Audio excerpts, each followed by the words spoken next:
咁師傅，咩係烏拉圭嘅紫水晶啊？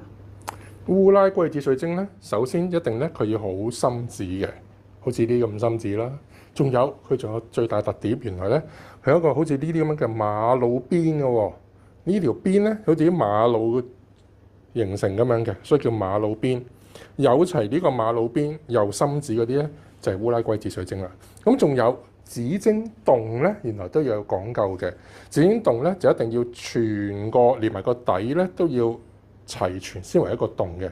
有啲咧出邊市面嗰啲咧，只係得上邊嗰橛嘅啫，冇咗下邊喎。其實就唔算紫晶洞，只係一件紫晶件嘅啫。紫晶洞有咩作用啊？哇，犀利啦！啲人咧就擺喺 office 嗰度啦。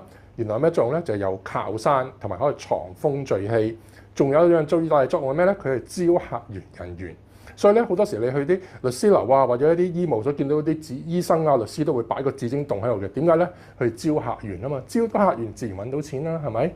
咁啊最重要嚟呢一度，嚟邊度揾我哋？嚟我哋晶皇朝中環永吉街，我哋就會有呢啲咁靚嘅烏拉圭紫水晶洞，有大有細㗎，係啦，快啲過嚟啦！